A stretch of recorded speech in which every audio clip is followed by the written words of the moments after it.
प्रिय विद्यार्थियों, कोटा विश्वविद्यालय कोटा के पाठ्यक्रम अनुसार बीए पार्ट थर्ड का जो द्वितीय प्रश्न पत्र है, सेकंड पेपर भारत का भूगोल, उसके आज एक नए टॉपिक पर हम चर्चा करेंगे। विनिर्माण उद्योग बहुत इम्पोर्टेंट टॉपिक है ये, और एक सामान्य रूप से एक प्रश्न अवश्य आता है इसके ऊपर। तो सबसे पहले हम बात करते हैं विनिर्माण उद्योग, और उसमें आपके कोर्स में जो मुख्य रूप से हैं उसमें लोहा इस्पात और सूती वस्त्र जो बहुत दोनों महत्वपूर्ण उद्योग हैं। तो आज हम पहले तो इसकी शब्दावली जो है उसकी बात करेंगे। कि सबसे पहले कि हमें ये पता होना चाहिए कि औद्योगिक शब्दावली क्या होती है। कुछ शब्द हैं जिनके बारे में हमें जानना ज़रूरी है, जैसे विनिर्माण उद्योग की हम बात कर रहे हैं। इंडस्ट्रीज़ जिसे हम इंग्लिश में कहते हैं, मैन्युफैक्चरिंग इंडस्ट्रीज़, तो कच्चे माल से मशीनों की सहायता से अधिक उपयोगी माल प्राप्त करने की जो प्रक्रिया होती है उसे सामान्य बोलचाल की भाषा में हम विनिर्माण उद्योग कहते हैं। दूसरा है भारी उद्योग। विभिन्न खनिज पदार्थों का प्रयोग करने वाले आधारभूत उद्योग भारी उद्योग कहलाते हैं। इसी तरह से अगर हम आधारभूत उद्योग, एक शब्द ये भी काम में लिया जाता है, अगर इसकी बात करें तो हम वे उद्योग जो दूसरे उद्योगों को एक तरह का आधार प्रदान करते हैं, क्योंकि उसके बिना वो उद्योग प्रारंभ नहीं हो सकते, उसमें उत्पादन की प्रक्रिया नहीं हो सकती। तो आधारभूत उद्योगों की श्रेणी में हम उन उद्योगों को रखते हैं जो दूसरे उद्योगों को एक तरह से आधार प्रदान करने का कार्य करते हैं।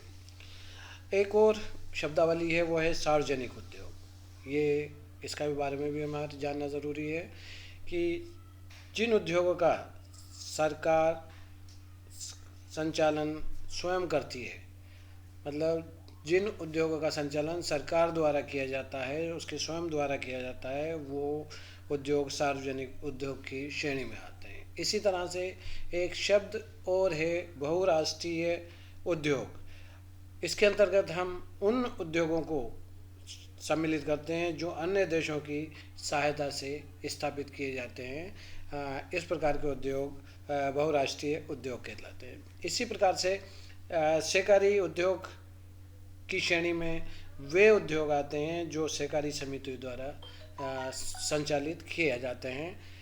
इसी प्रकार कृषि उद्योग भी होते हैं, और कृषि उद्योगों के अंतर्गत हम उन उद्योगों को सम्मिलित करते हैं जिनमें कृषि उत्पादों को कच्चे माल के रूप में प्रयुक्त किया जाता है, वो सामान्य रूप से कृषि उद्योग कहलाते हैं। इसी प्रकार एक शब्द और है जिसका उपयोग किया जाता है, जिसके बारे में हमारे जानना ज़रूरी है, वो है कुटीर उद्योग। कुटीर जो उद्योग हैं वो सामान्यतया वे उद्योग होते हैं जो व्यक्ति या व्यक्तियों द्वारा छोटे पैमाने पर, बड़े पैमाने पर नहीं होते, लार्ज स्केल पर नहीं होते, ये स्मॉल स्केल पर होते हैं। तो जो व्यक्ति या व्यक्तियों द्वारा एक छोटे पैमाने पर जो उद्योग चलाए जाते हैं वो कुटीर उद्योग की श्रेणी में आते हैं। इसी तरह से एक और होता है उपभोक्ता उद्योग। वे उद्योग जो उपभोक्ताओं के उपयोग में आने वाली वस्तुओं का निर्माण करते हैं उसे हम उपभोक्ता उद्योग कहते हैं। एक और शब्द है, वो है सनराइज उद्योग। जो वे उद्योग जो नवोदित क्षेत्र के उद्योग हैं तथा जिनके व्यापक बनने की संभावना है, उन्हें हम सनराइज उद्योग के नाम से जानते हैं। इसी तरह से फुटलूज उद्योग, हिंदी में स्वच्छंद उद्योग इनको हम कह सकते हैं। तो फुटलूज जो उद्योग हैं, ऐसे उद्योग जो पारंपरिक औद्योगिक कारकों के बिना स्थापित किए जा सकते हैं, उन सभी को हम फुटलूज या स्वच्छंद उद्योग की श्रेणी के अंतर्गत रखते हैं। तो ये तो कुछ शब्दावलियाँ थी जिनका हमें जानकारी होना आवश्यक थी। इसी प्रकार अब हम जो पहला आपका जो उद्योगों से संबंधित जो पहला टॉपिक है, लोहा इस्पात उद्योग, जो एक बहुत महत्वपूर्ण उद्योग है, उसके बारे में बात करेंगे। इससे सामान्यतः हम धातु उद्योग के रूप में भी जानते हैं।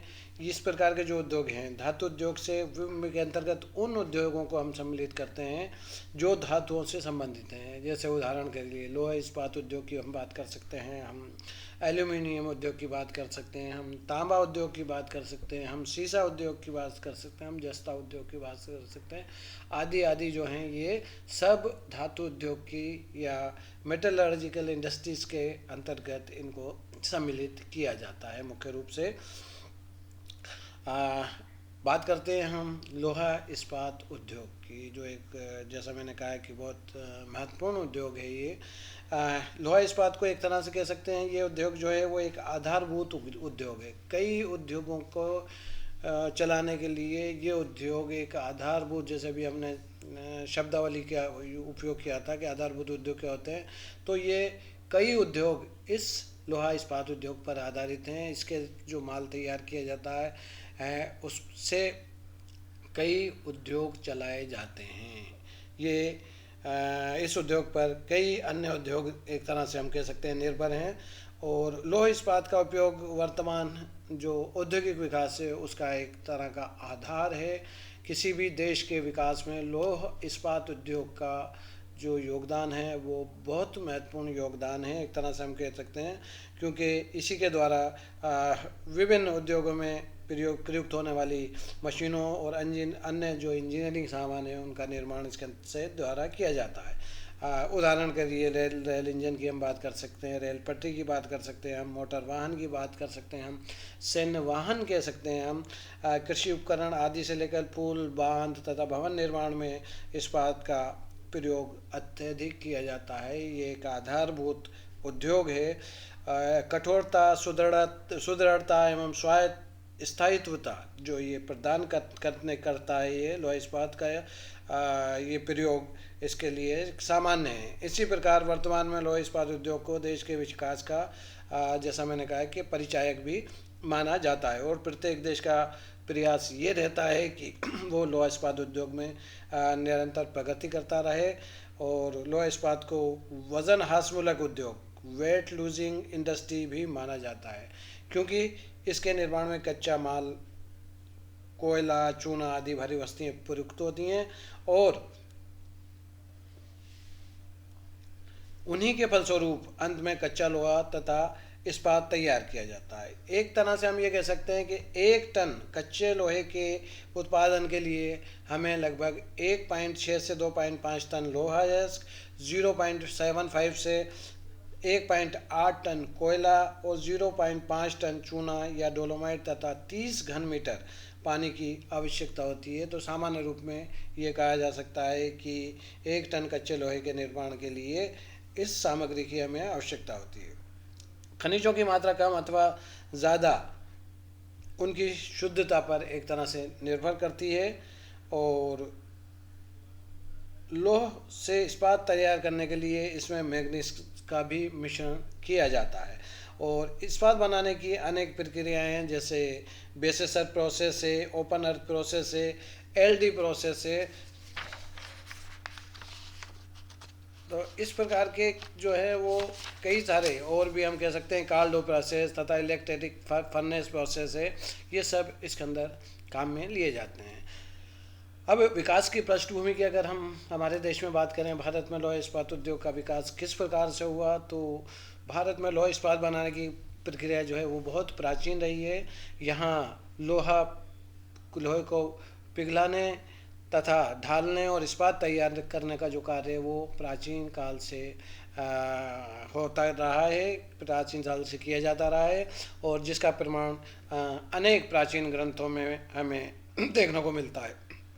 दिल्ली में कुतुब मीनार के निकट जो स्थित लौह स्तंभ है बहुत प्राचीन है, जिस पर कि जंग नहीं लगता है। तो इससे ये अंदाज़ा लगाया जा सकता है कि प्राचीन काल में भी हमारे देश में ये जो विधा थी ये बहुत उन्नतिशील अवस्था में थी। हमारे यहाँ प्रारंभ से ही इन जो खनिज हैं इनका उपयोग होता रहा है, एक तरह से हम ये कह सकते हैं। इसी प्रकार युद्ध में प्रयुक्त होने वाले अस्त्र शस्त्रों का निर्माण भी उस टाइम में इस्पात से किया जाता था। बहुत अच्छे प्रकार के अस्त्र शस्त्र भी हमें पुराने समय में, प्राचीन समय में देखने को मिलते हैं। लेकिन ये क्या था, ये अत्यधिक सीमित था तथा स्थानीय स्तर पर ही इस प्रकार का कार्य किया जाता था। आधुनिक लौह इस्पात बनाने का जो प्रयास है सर्वप्रथम ऐसा माना जाता है 1779 में मोटले फर्कुकर ने दक्षिण भारत में किया, किंतु वो सफल नहीं हो सका। सन 1808 में ईस्ट इंडिया कंपनी ने मद्रास प्रेसिडेंसी की लौह संपत्ति के अनुसंधान के समय लोहे का कारखाना स्थापित किया, किंतु ये भी ज़्यादा चल नहीं सका। फिर 1830 में पोर्टो नोवा बंदरगाह पर जोशिया ने ईस्ट इंडिया कंपनी की मदद से एक कारखाना लगाने का प्रयास किया, किंतु ये भी सफल नहीं हुआ। तत्पश्चात 1830 से 1860 के मध्य इसी प्रकार के असफल प्रयास बेपोर जो केरल में है, कोयम्बटूर तमिलनाडु में है, बीरभूम पश्चिम बंगाल और कालादुगी जो उत्तर प्रदेश में है वहाँ पर किए गए। और 1874 में बंगाल आयरन वर्क्स द्वारा कुल्टी में कच्चे लोहे का उत्पादन किया गया। तो भारत का लौह इस्पात उद्योग का वास्तविक प्रारंभ ऐसा माना जाता है कि 1907 में हुआ, जब Tata iron and steel company द्वारा सांकची उस समय नाम था जिसे हम वर्तमान में जमशेदपुर के नाम से जानते हैं, के निकट एक कारखाने की स्थापना की गई, जिसमें 1908 में कच्चा लोहा और 1911 में इस्पात का निर्माण प्रारंभ हुआ। 1908 में ही एक अन्य कारखाना पश्चिम बंगाल में इंडियन लोहा इस्पात कंपनी के नाम से आसनसोल के निकट हीरापुर में स्थापित हुआ और 1936 में कुल्टी और हीरापुर के कारखानों को मिला दिया गया, जिसे Indian iron and steel company इसको नाम दिया गया। बाद में इसी में बर्नपुर का कारखाना भी मिला दिया गया और 1923 में दक्षिण भारत में Mysore iron and steel works का स्थापना हुई भद्रावती में, जिसे बाद में Mysore iron and steel works की iron and steel company limited का नाम दिया गया और बाद में इसका नाम बदलकर Visvesvaraya iron and steel company limited बना दिया गया।